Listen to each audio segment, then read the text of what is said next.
Welcome back to our channel. అసలు నా లైఫ్లో నేను ఈ ప్లేస్కి వస్తాను అని అస్సలు అనుకోలేదు. ఫైనల్లీ ఆ శివుడి అనుగ్రహంతో వీఆర్ హియర్ టుడే. ఇప్పుడు మేము ఉన్నది గోకర్ణలో మురుదేశ్వర్ టెంపుల్కి అయితే వచ్చాము. మేము ముందు రోజు నైట్ ఉడిపి నుంచి గోకర్ణ అయితే స్టార్ట్ అయ్యాము. Udupi to Gokarna 3 hours journey అయితే ఉంటుంది. అండ్ దట్టు మనకి టెంపుల్ దగ్గర కాదనమాట, మెయిన్ గేట్ దగ్గర మనకి వదిలేస్తారు.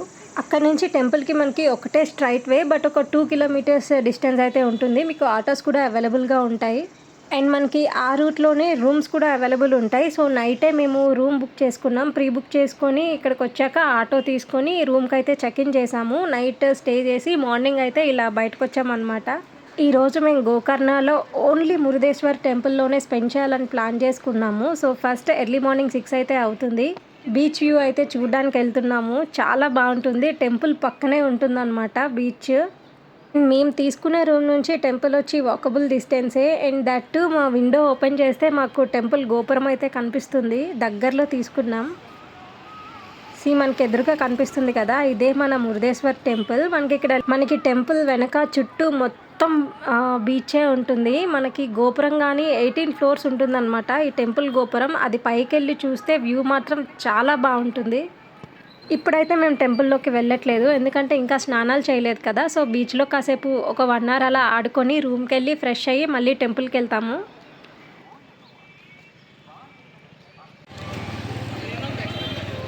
ఎర్లీ మార్నింగ్ బీచ్లో సన్ రైజ్ అంటే నాకు చాలా ఇష్టం. ఇంకా ఎర్లీగా రావాలనుకున్నాం, బట్ నైట్ లేట్ అవ్వడంతో లేవలేకపోయాను.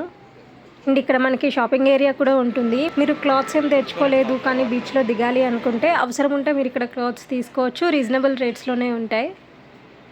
మీరు ఇప్పుడు క్లియర్గా చూడొచ్చు. నాకు ఇప్పుడు రైట్ సైడ్లో టెంపుల్ ఉంది అండ్ లెఫ్ట్ సైడ్లో ఇలా పక్కనే ఉంటుందన్నమాట బీచ్. మనకి ఈ కర్ణాటక మొత్తంలో నేను ఎన్ని కొబ్బరి బొండాలు తాగుంటానో నాకు ఐడియానే లేదు.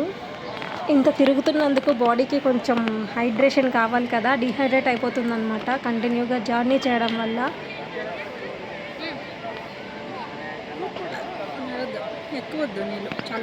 తాగురనే కాదు,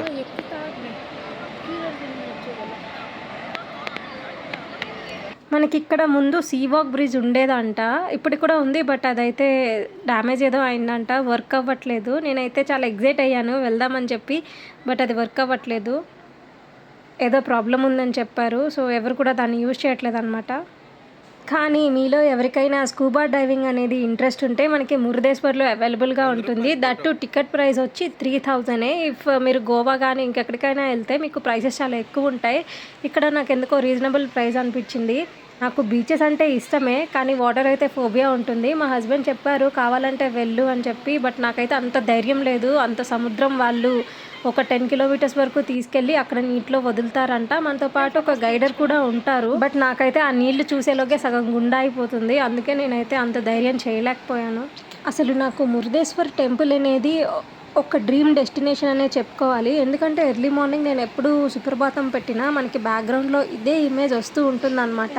బట్ ఈ టెంపుల్ ఎక్కడుంది ఏంటి అని నాకు తెలీదు. బట్ మా హస్బెండ్కి నేను ఎవ్రీ టైం చెప్పేదాన్ని, నా లైఫ్లో ఒక్కసారైనా నేను ఆ టెంపుల్కి వెళ్ళాలి అని చెప్పి. కానీ అది గోకర్ణలోనే ఆ టెంపుల్ ఉందని అయితే మాకు తెలీదు. కానీ మా హస్బెండ్ నాకు నిన్న నైట్ చెప్పారు, నేను నీకు నచ్చిన ప్లేస్కి తీసుకెళ్తున్నా ఇప్పుడు అని. నేను కూడా ఓకే కర్ణాటక కదా, ఏదో బీచ్కో ఎక్కడికో మహా అయితే తీసుకెళ్తారులే అనుకున్నా. బట్ ఈ టెంపుల్ అని అయితే నేను అస్సలు ఎక్స్పెక్ట్ చేయలేదన్నమాట. I really want thank to him. నాకైతే నిజంగా చాలా హ్యాపీగా ఉంది. ఒక్కసారి ఈ టెంపుల్ చూసినాక నేను అసలు చూస్తానా నా లైఫ్లో అనుకున్నాను, but today I'm here. I was very very happy. And that to మేము బీచ్లో we had a lot of fun. తెలియకుండానే 2 hours టైం కంప్లీట్ అయిపోయింది అనమాట ఇక్కడ.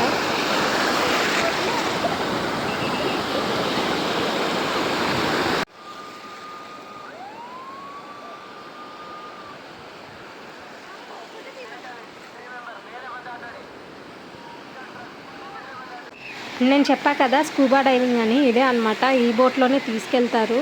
ఫర్ ఎగ్జాంపుల్ మీకు ఒక 10 members ఉన్నారంటే 10 membersకి 10 members గైడ్స్ ఉంటారంట.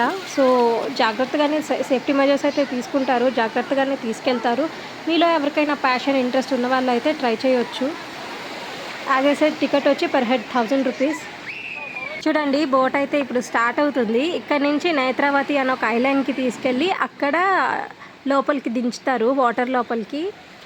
ఇక్కడ వచ్చి ఒక హార్డ్ కాపీకి 50 రూపీస్ అయితే ఛార్జ్ చేస్తారు. నేనైతే సాఫ్ట్ కాపీస్ కూడా అడిగాను, అలా ఇవ్వరంట, ఓన్లీ హార్డ్ కాపీస్ మాత్రమే ఇస్తారు. అండ్ ఈచ్ వన్ ప్రైస్ వచ్చి 50 రూపీస్ అన్నారు. బట్ నేను ఏదోలాగా రిక్వెస్ట్ చేసి కొంత ఎక్స్ట్రా అమౌంట్ ఇచ్చి సో సాఫ్ట్ కాపీస్ కూడా తీసుకుంటున్నా. నాకైతే నా బ్రెయిన్ వెళ్ళు అంటున్నా, నా హార్ట్ అయితే వద్దు వద్దు అంటుంది. సో ఇంకా బోట్కి బాయ్ బాయ్ చెప్పేసి బీచ్లో కాసేపు ఆడుకున్నాం అనమాట. అండ్ ఈ గ్యాప్లో ఒక ఫోటోగ్రాఫర్ అయితే వచ్చాడు ఫొటోస్ కోసం. సరే ఎలానో వచ్చాం కదా, మెమొరీగా ఉంటుందని చెప్పి నేను కూడా కొన్ని ఫొటోస్ అయితే తీసుకున్నాను.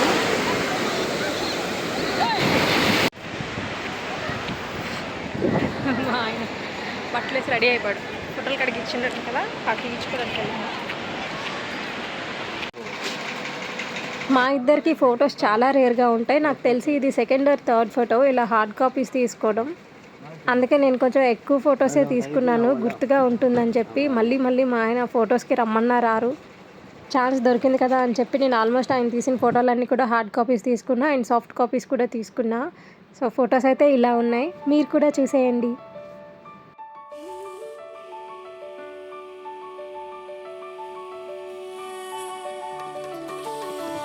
ఆల్మోస్ట్ 2 hours మేము బీచ్లో స్పెండ్ చేశాక టైం అయితే 9 అవుతుంది. ఇప్పుడు మేమైతే మళ్ళీ వెనక్కి రూమ్కి అయితే వెళ్ళిపోతున్నాము. నెక్స్ట్ రెడీ అయ్యి టెంపుల్కి అయితే వెళ్తాను. అది నేను నెక్స్ట్ వీడియోలో పోస్ట్ చేస్తా. Please stay tuned. అండ్ అలానే మన వీడియో మీకు నచ్చినట్టయితే please do like, share and don't forget to subscribe.